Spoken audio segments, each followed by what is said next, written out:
Tumainio Bwana, wamtumainio Bwana.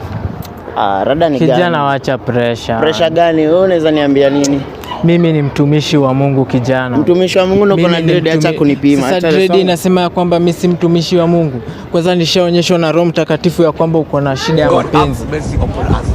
Pastor, umejuaje? Uko na shida ya mapenzi, ndio maana nakwambia acha pressure kijana. Nimetulia. Wewe unasoma Biblia? Wewe unasoma Biblia? Sisomangi Biblia. Usomangi Biblia?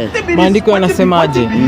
Ukipita kwenye mawimbi ya mashetani haufai kuogopa. Haleluya, haleluya. Na uko na shida ya mapenzi aje? Uko na shida yako ya mapenzi ni gani haswa? Pastor, mi bibi yangu anahanya sana. Anahanya. Hiyo ndio shida yangu. Na umejuaje? Yes. Roho Mtakatifu imeshanionyesha ya kwamba anahanya ukweli. Anahanya.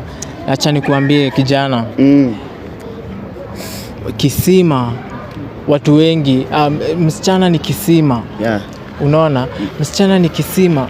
Na kwenye kisima watu upanga foleni ili wapate nini? Wapate maji. Lakini mwenye kisima akikuja kwenye kisima, yeye hatapanga foleni. So kama wewe ni mwenye kisima, haufai kupanga foleni. Upaswi. Nimekupata Pastor. Umenipata? Nimekupata. Wewe uko kazi kijana? Niko kazi. Uko kazi? Yeah. Unalipwa hivi pesa ngapi kila mwezi? Nalipwa 30k na kato inakuja 29.